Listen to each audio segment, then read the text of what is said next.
لہذا ختم نبوت کے اوپر ایک دلیل یہ بھی ہے کہ قرآن کو اللہ نے محفوظ کر دیا، اور ایسی حفاظت ہے کہ آپ انڈونیشیا کا مسلمان اٹھائیں، اسے کہیں کہ سورہ فاتحہ پڑھنی شروع کریں الحمدللہ رب العالمین، اور افریقہ کے مسلمان کو کہیں کہ اگلی آیت پڑھ، وہ پڑھے گا الرحمن الرحیم۔ پھر رشیا کے مسلمان کو کہیں اس سے اگلی والی پڑھ، وہ کہے گا مالک یوم الدین، اور کوئی دو مسلمان کسی بھی اعتبار سے اختلاف نہیں کریں گے۔ یہ بہت بڑا معجزہ ہے۔ کئی نان مسلمز جنہوں نے قرآن پاک کا ترجمہ پڑھا ہے نا انگریزی میں، سب کا جو کامن ایکسپیرینس ہے وہ یہی ہے کہ اس کتاب کا سٹائل ہی بڑا ڈیفرنٹ ہے، اس کا بات کرنے کا کانفیڈنس ہی ڈیفرنٹ ہے، پورے وثوق کے ساتھ یہ کتاب بات کرتی ہے۔ ہمیں چاہیے کرنا چاہیے، اس طرح نہیں ہے، یہ کرو گے تو یہ ہوگا، اور اگر یہ کیا تو یہ ہو جائے گا۔ یہ انسان کو اس طریقے سے بات کر ہی نہیں سکتا۔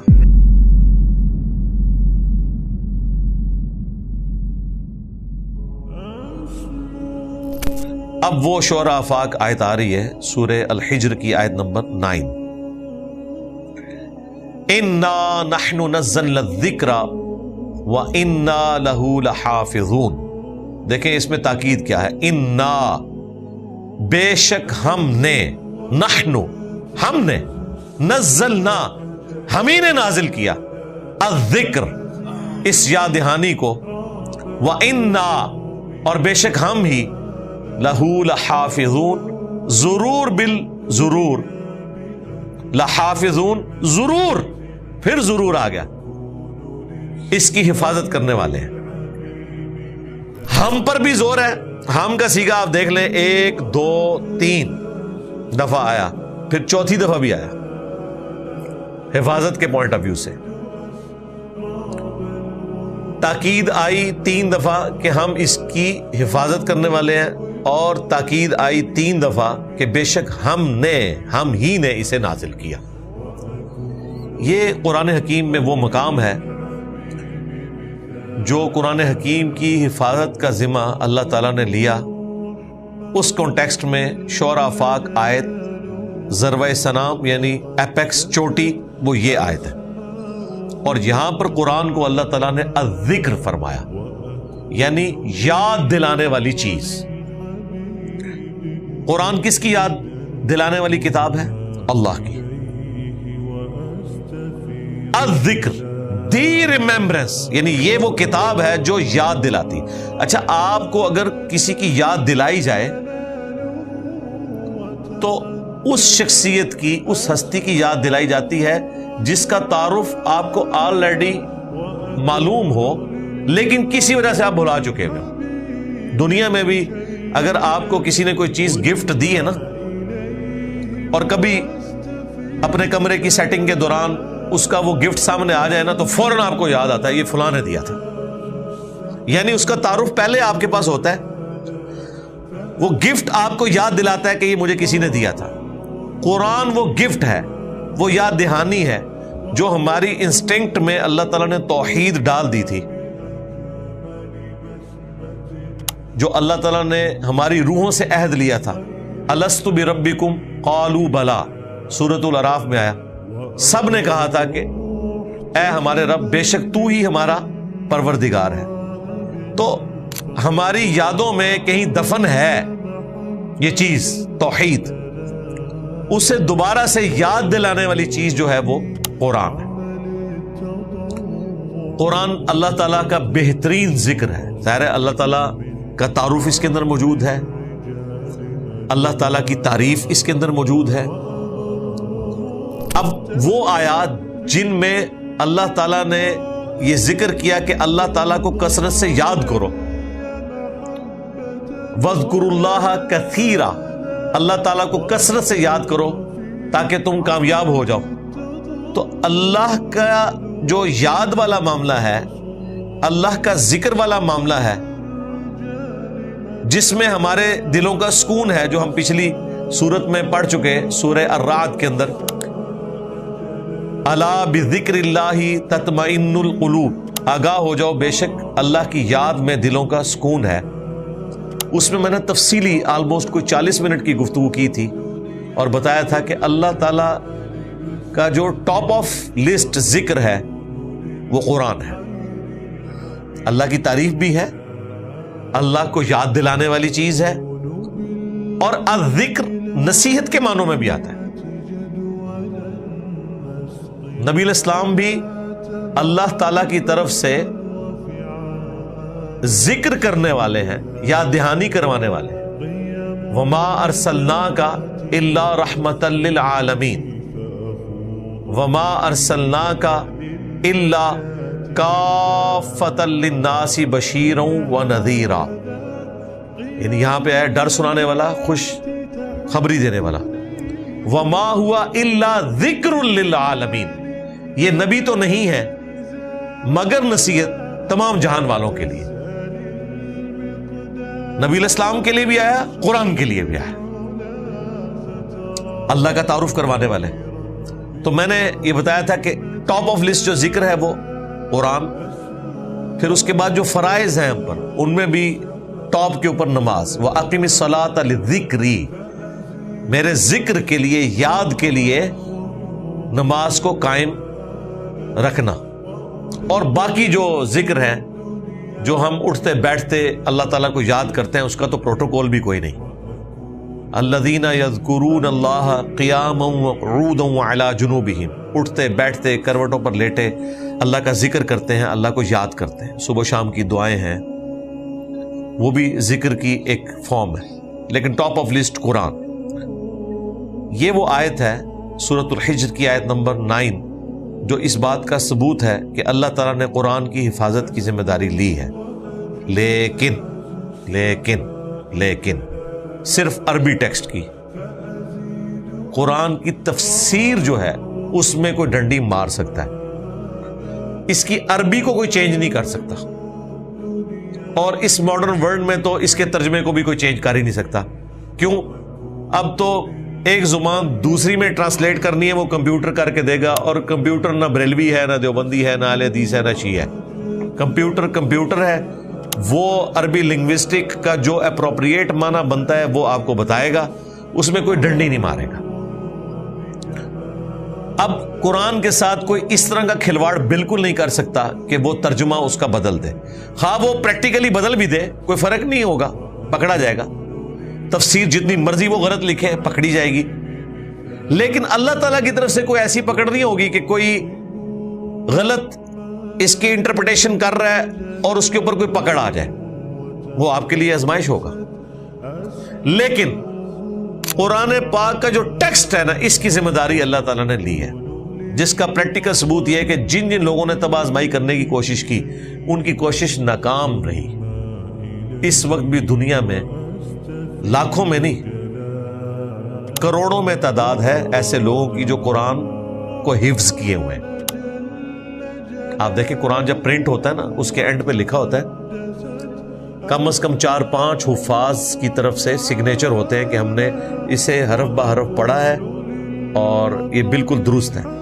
اچھا، یہ کتاب کو ہم حضرت عثمان غنی رضی اللہ تعالیٰ عنہ کے نسخے سے جا کے میچ نہیں کرتے جو ٹرکی میں رکھا ہوا ہے یا رشیا میں، وہاں کس کی اپروچ ہے، اور یہ لے بھی جائیں تو میچ کر ہی نہیں سکتے، اس پہ تو زبر زیر پیش ڈلے ہی نہیں ہوئے ہیں، اور وہ تو ایک دوسرے خط میں لکھا ہوا ہے، وہ جو یہاں کے لوگ تو جانتے ہی نہیں ہیں۔ حفاظ کی کریمنگ اسے محفوظ بناتی ہے، اور وہ اس کی پروف ریڈنگ کرتے ہیں ایک ایک چیز کی، جو انہوں نے نسل در نسل ٹرانسفر کیا ہے۔ نبی الاسلام نے صحابہ کو سکھایا، صحابہ نے تابعین کو، تبع تابعین کو، اس طریقے سے یہ ساری کی ساری چیز ٹرانسفر ہوئی اجماع امت سے، عملی تواتر سے۔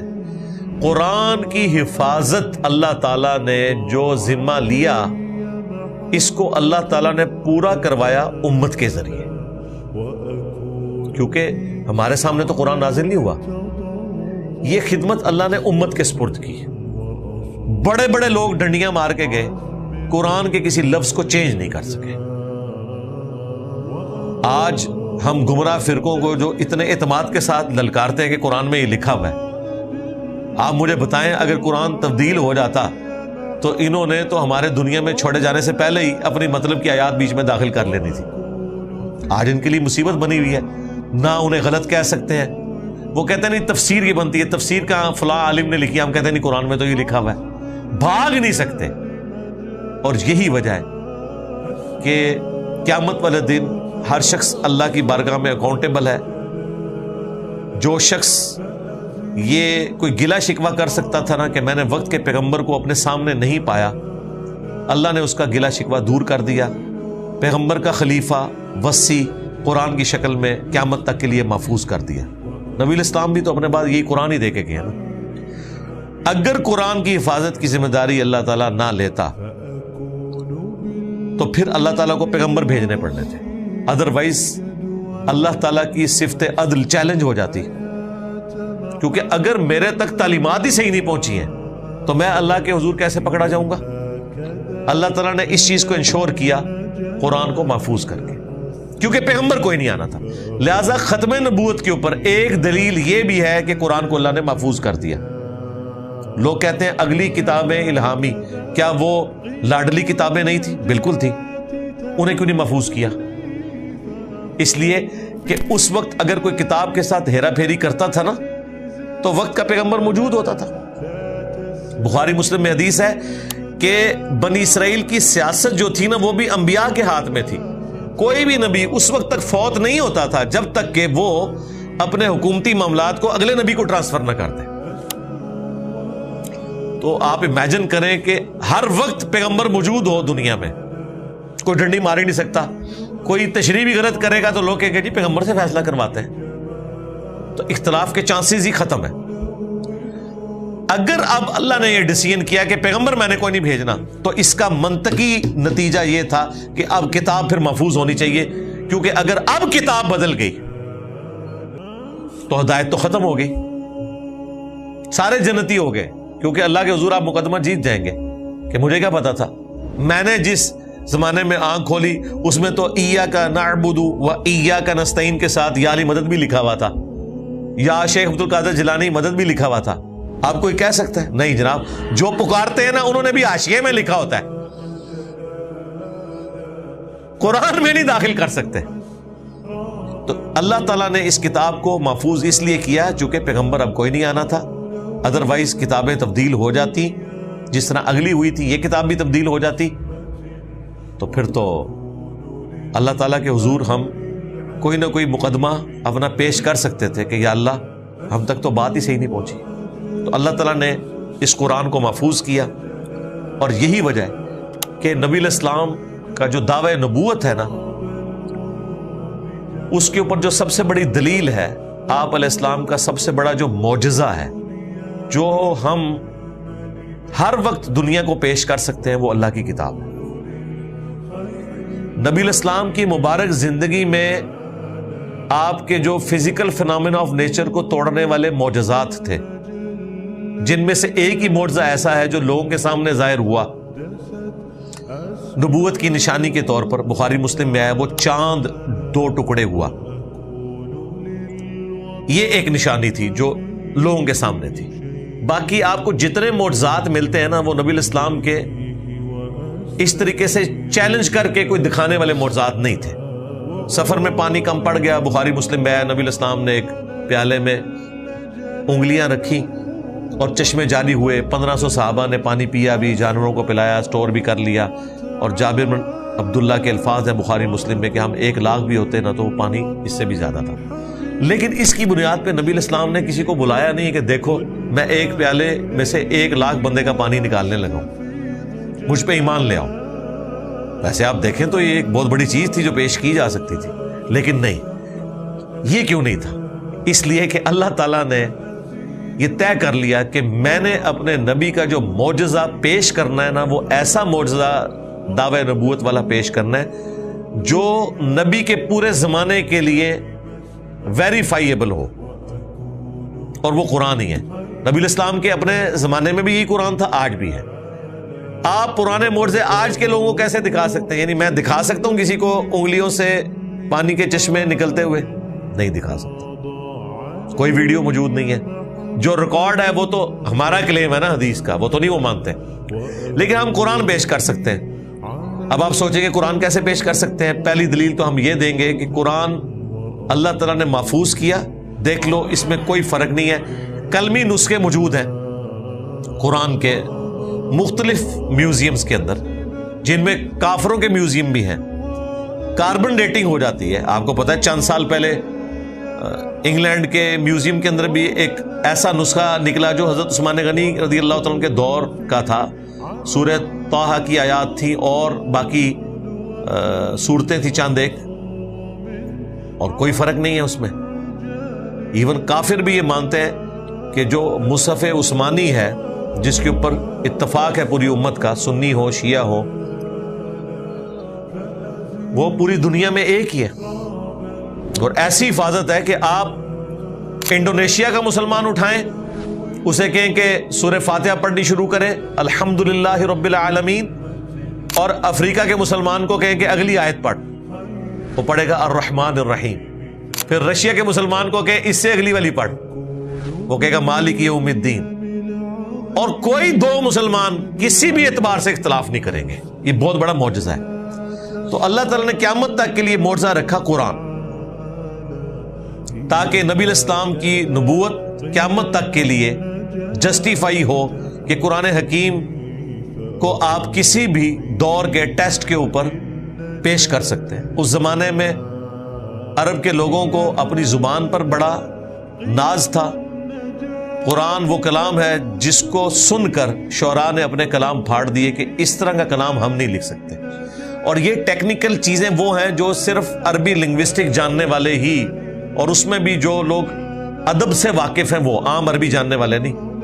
یہ وہ اسپیکٹ ہے جو ہماری آنکھوں سے اوجھل ہے, ہم اجرمی نہیں سمجھ سکتے. ایون عربیوں میں بھی وہ لوگ سمجھیں گے جن کا شغف ہے اس کے ساتھ. لیکن یہ چیز کہ قرآن محفوظ ہے, قرآن کا دعویٰ تھا کہ اس کتاب میں نہ باطل آگے سے داخل ہو سکتا ہے, نہ پیچھے سے, نہ دائیں سے, نہ بائیں سے. سورہ حامیم سجدہ میں آیا, اور یہاں پہ آیا کہ ہم اس کی حفاظت کرنے والے ہیں, تو ہمیں حفاظت تو نظر آ رہی ہے. کوئی فرق نہیں ہے. کوئی لے کر آئے نسخہ کوئی دوسرا اور دکھائے ہمیں کہ دیکھیں جی یہ ہے جسے مسلمان مانتے ہیں. ایک تو یہ ہے جو قرات کے اختلاف ہے, وہ اختلاف کا لفظ اس کے لیے غلط ہے. وہ 7 قراتوں میں قرآن نازل ہوا ہے. یہ اختلاف ڈسپیوٹ کے معنوں میں نہیں ہے, یہ اختلاف 7 قرات میں اللہ نے قرآن کو نازل کیا ہے. لیکن جو دنیا میں یہ چل رہی ہے قرات, یہ وہ قرات ہے جو کہ قریش والی قرات ہے, جسے حضرت عثمان غنی رضی اللہ تعالیٰ عنہ نے ریٹن میں باقی رکھا, باقیوں کے نسخے جلوا دیے. صحیح بخاری میں آتا ہے. لیکن نسل در نسل وہ قرات بھی چل رہی ہے. اس وقت افریقن کئی ملک ہیں جن میں دوسری قرات بھی جو ہے وہ پڑھی جاتی ہے, اور وہ آپ نے اکثر یہاں بھی سنی ہوگی کہ وہ اس انداز میں, جس طرح ڈائلیکٹ ہمارے بھی مختلف ہیں. ایک پنجابی پوٹھوہار کی ہے, ایک پنجابی لاہور والی سائڈ کی ہے, ایک پنجابی جو ہے وہ سیالکوٹ کی ہے, فیصل آباد کی ہے. تھوڑے تھوڑے الفاظ کے فرق سے جو ہے وہ بات ایک ہی ہے. ہم بولتے ہیں ادھر آ, پنڈی والے بولتے ہیں ادھر آ. تو اب پیش کا فرق آ گیا نا, لیکن لفظ وہی ہے, بولنے کا انداز ڈفرنٹ ہو گیا. قرآن میں بھی ایک قرات کے اندر مالک یوم الدین ہے, ایک قرات میں مالک یوم الدین ہے. اس میں میم کے اوپر زبر ہے, کھڑا زبر نہیں ہے. اور زبر زیر کا فرق بھی ہے. ایک قرات میں لقد جاءکم رسول من انفسکم ہے, ایک قرات میں انفاسکم بھی ہے. انفسکم, انفاسکم, انفسکم تمہاری جانوں میں سے ایک پیغمبر آیا, انفاسکم تم میں بہترین نفیس ترین شخص آیا. بیک وقت دونوں معنی نبی اسلام کے کیس میں درست ہے. تو یہ قرات کا اختلاف اپنی جگہ ہے, یہ اختلاف نہیں ہے, ڈسپیوٹ نہیں ہے. 7 قراتوں میں قرآن نازل ہوا ہے. لیکن یہ جو قرات پوری دنیا میں چل رہی ہے, اسی میں ہی حفظ کیا جاتا ہے اور آگے ٹرانسفر اس طرح کے معاملات ہوتے ہیں. اس قرات کو بس ایک قرات کے فن کے طور پر ضرور زندہ رکھا ہوا ہے. سبع عشرہ کا کورس بھی کر کے قرآن حضرات آتے ہیں جو والضحی واللیل اذا سجا, اسے پڑھتے ہیں والضحی واللیل اذا سجے. ہم پڑھتے ہیں سجا, وہ سجے, لیکن معنی وہی ہے, وہ بولنے کا انداز ہے. ٹھیک ہے, جس طرح آپ سرائکی طرز میں جو لوگ پنجابی بولتے ہیں وہ آپ کو پنجابی ذرا ڈیفرنٹ لگے گی, ہماری والی پنجابی ذرا ڈیفرنٹ لگے گی. لاہور والوں کی پنجابی بالکل ڈیفرنٹ ہے. فیصلہ آباد والوں کی آپ پنجابی دیکھیں تو بالکل ڈیفرنٹ ہے. وہ ہمیں سن کے پتہ چل جاتا ہے کس علاقے کی پنجابی ہے, لیکن ساروں کے لیے پنجابی کا لفظ بولا جاتا ہے. آج کے زمانے میں کیا ہو سکتا ہے؟ آج کے زمانے میں قرآن کو آپ سائنس کے ٹیسٹ سے گزاریں. سائنس وہ جو اسٹیبلش ہے, جو صرف تھیوریز ہیں, کنفرم نہیں ہے, ان کی میں بات نہیں کر رہا, یا ابھی ایوالو ہو رہی ہیں. تو کئی ایک ایسی چیزیں جو قرآن میں بیان ہوئی ہیں, جس طرح ماں کے پیٹ میں بچے کی جو پرورش ہے وہ کس طرح ہوتی ہے, کن سٹیجز سے, یہ تو ہمیں آج سے تقریباً 60-70 سال پہلے جب الیکٹرانک مائکروسکوپ کی انوینشن ہوئی ہے تو پتہ چلا ہے. لیکن قرآن میں جو ترتیب اس کی بیان ہوئی ہے سورہ الحج میں, سورۃ المومنون کے اندر, کہ کن سٹیجز سے گزرتا ہے, یہ وہ چیزیں ہیں جو ہم بتا سکتے ہیں. ہر زندہ چیز کا پانی سے پیدا ہونا جو قرآن بیان کرتا ہے, یہ بتا سکتے ہیں کہ یہ چیزیں جو اسٹیبلش ہیں وہ قرآن حکیم میں صرف اسی لیے ہے کہ قرآن اللہ کا قول ہے اور یہ کائنات اللہ کا فعل ہے. قرآن اور ماڈرن سائنس, اس کے اوپر میری تفصیلی ویڈیو ہے ہدایہ وکٹری چینل کے اوپر, تو کئی ایک میری ویڈیوز ہیں جو آپ دیکھ سکتے ہیں. اس حوالے سے میں نے ڈسکشن کی ہوئی ہے. اور اب جو میتھمیٹکس کے شوقین لوگ ہیں, انہوں نے قرآن کے اندر سے بہت کچھ نکالا ہے کہ قرآن میں جو آسمان کا لفظ السماء آیا ہے نا, جتنی دفعہ اتنی دفعہ الارض آیا ہے. یہ کتنا بڑا اس نے اتفاق ہے. اس کا مطلب ہے کہ اگر کہیں پہ کوئی ہیرا پھیری ہو تو پکڑی جائے گی. اسی طریقے سے پانی اور خشکی کا جو ذکر آیا ہے وہ اسی ریشو پروپورشن سے آیا ہے جتنا اس پلانٹ ارتھ کے اوپر پانی اور خشکی کا ریشو پروپورشن ہے. 67% آلموسٹ پانی ہے اور 33% خشکی ہے. اس طرح کی کئی ایک میتھمیٹیکل چیزیں ہیں. اس کے لیے آپ ہارون یحییٰ, تو ان کا کلمی نام ہے, عدنان اختر نام ہے, ٹرکی کے ایک اسکالر ہیں, انہوں نے کئی ایک ویڈیوز بنائی ہیں. ویسے وہ اور بےہودہ کام بھی کرتا ہے, لیکن یہ کام اس نے بڑا اچھا کیا ہے. کتابیں بھی لکھی ہیں اور کئی ایک ویڈیوز ہیں. قرآن کے جو آپ سمجھ لیں 20ویں 21ویں صدی میں جو چیزیں ہمارے سامنے آئی ہیں معجزات کی شکل میں, وہ اس نے بتائی ہیں کہ دیکھو یہ چیز قرآن حکیم میں پہلے کی لکھی ہوئی تھی اور یہ اب آگے پتہ چلی ہے. یہ اس بات کا ثبوت ہے کہ قرآن کا سورس ڈیوائن ہے. اور پھر قرآن کی وہ چیز تو سارے ہی ٹیسٹ فیل کر سکتے ہیں جو قرآن کی گفتگو کا سٹائل ہے, جو اس کے اندر کانفیڈنس ہے, جس اعتماد سے قرآن میں گفتگو ہوئی ہے. یہ کوئی انسان کر ہی نہیں سکتا. انسان کی لکھی ہوئی کتاب اس طرح نہیں ہوتی ہے. اس میں باقاعدہ چیپٹرز اس انداز میں ہوتے ہیں کہ وہ ان چیزوں کا خیال رکھتا ہے کہ میں نے پہلے یہ چیپٹر ڈالنا ہے, پھر یہ ڈالنا ہے, پھر یہ ڈالنا ہے, اور پھر ونس اپون ٹائم سے لے کے ایک پوری ایک سٹوری کے طور پہ بیان کرتا ہے. قرآن اس طرح کی کتاب نہیں ہے. یہی وجہ ہے کہ قرآن کو آپ کہیں سے بھی کھولیں آپ کی ہدایت کے لیے کافی ہے. قرآن کو آپ کہیں سے بھی کھول لیں, آگے پیچھے سے اس کا جو ذکر دوسری جگہ پہ ہے وہ نہ بھی آپ کو معلوم ہو, تب بھی آپ کی ہدایت کے لیے اچھا خاصا حصہ میسر ہوتا ہے. آپ کو ایک دفعہ ہلا کے رکھ دیتی ہے وہ بات. اگر اس طرح کے ربط ہم تلاش کرنا شروع کریں تو پھر تو قرآن پاک آپ جب تک سٹارٹ سے اینڈ تک نہیں پڑھیں گے آپ کو بات نہیں سمجھ آئے گی. قرآن تو کہیں یہ نہیں کہتا. 30ویں پارے میں آپ دیکھ لیں, چھوٹی چھوٹی صورتیں ہیں, مکمل ایک ٹاپکس ہیں. یہ قرآن کے تعارف میں نے بتایا تھا کہ یہ اللہ تعالیٰ کے خطبات ہیں, پرفیکٹ خطبے ہیں 114. تو یہ جو ٹیسٹ ہے وہ آپ فیل کر سکتے ہیں. قرآن کتنے اعتماد کے ساتھ گفتگو کرتا ہے. کئی نان مسلمز جنہوں نے قرآن پاک کا ترجمہ پڑھا ہے نا انگریزی میں, سب کا جو کامن ایکسپیرینس ہے وہ یہی ہے کہ اس کتاب کا سٹائل ہی بڑا ڈیفرنٹ ہے, اس کا بات کرنے کا کانفیڈنس ہی ڈیفرنٹ ہے. پورے وثوق کے ساتھ یہ کتاب بات کرتی ہے. ہمیں چاہیے, کرنا چاہیے, اس طرح نہیں ہے. یہ کرو گے تو یہ ہوگا, اور اگر یہ کیا تو یہ ہو جائے گا. یہ انسان کو اس طریقے سے بات کر ہی نہیں سکتا. یہ وہ ٹیسٹ ہے جو ہر بندہ فیل کر سکتا ہے, بشرطے کہ قرآن کو اچھے طریقے سے ترجمہ کیا ہو, الفاظ کا چناؤ اچھا ہو. میرے نزدیک مولانا مودودی رحمہ اللہ نے جس طریقے سے قرآن حکیم کو اردو میں ٹرانسلیٹ کیا ہے, انہوں نے وہ عربی زبان کا سوز و گداز ٹرانسلیٹ کیا جی. جہاں کہیں بریکٹس ان کو لگانی پڑتی ہیں اس وجہ سے کہ عربی تو ورسٹائل زبان ہے, اردو میں ٹرانسلیٹ کرنے کے لیے بعض اوقات آپ کو بریکٹس لگانی پڑتی ہیں تاکہ وہ جملہ سیدھا ہو جائے, لیکن عربی زبان میں وہ جملہ اسی طریقے سے بولا جاتا ہے.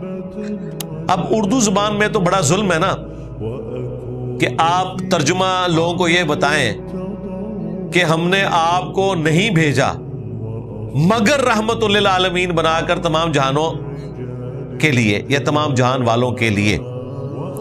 باللفظ تو ترجمہ یہ درست ہے, لیکن اردو میں تو ہم اس طرح نہیں بولتے. اردو میں ہم یوں بولیں گے کہ ہم نے آپ صلی اللہ علیہ وآلہ وسلم کو تمام جہان والوں کے لیے رحمت بنا کر بھیجا ہے, لیکن لفظی ترجمہ وہی ہوگا کہ ہم نے نہیں بھیجا مگر رحمت بنا کر تمام جہان والوں کے لیے. عربی میں جب اس طریقے سے گفتگو ہوتی ہے وہ گفتگو میں وزن کے لیے, اور یہ نارمل گفتگو ہے. عربی میں تو یہ ٹھیک ہے, لیکن اردو میں ہمیں الفاظ کا چناؤ ایسا کرنا چاہیے کہ وہ آپ اردو میں اس کا سوز و گداز فیل کر سکیں. اس کے لیے پھر آپ کو بریکٹس لگانی پڑتی ہیں, بعض اوقات الفاظ کو سیدھا کرنا پڑتا ہے. میں بھی یہاں پہ باللفظ ترجمہ نہیں کرتا ہوں, بالمفہوم کرتا ہوں, کیونکہ میں اردو میں بات کر رہا ہوں. لہذا یاد رکھیں کہ قرآن کا کوئی بھی ترجمہ وہ قرآن کا ترجمہ ضرور ہے, اسے آپ قرآن نہیں کہہ سکتے, یہ ذہن میں رکھیے گا, کیونکہ غلطی کے چانسز ہیں.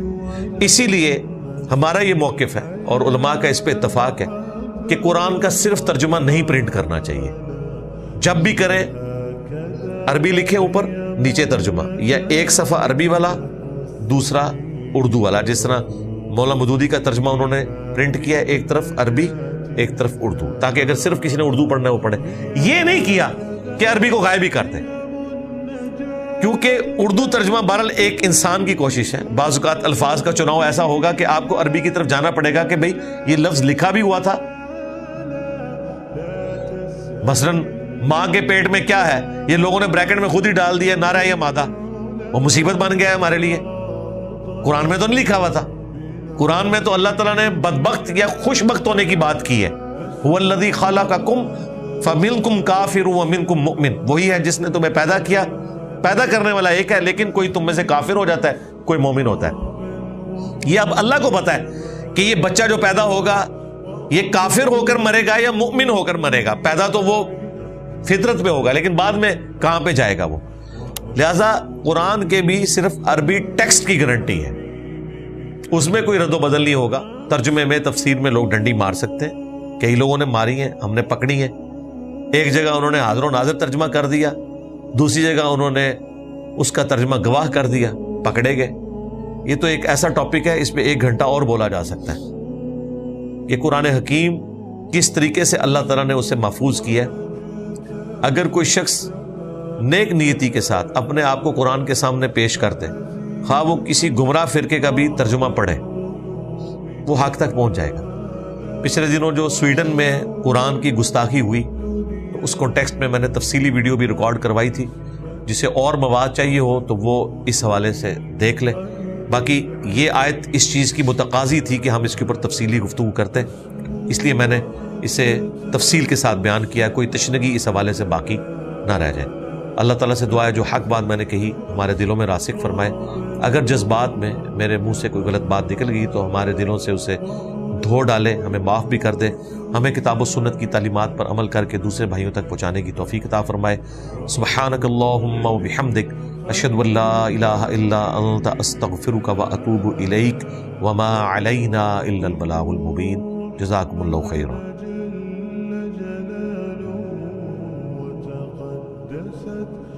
أسماء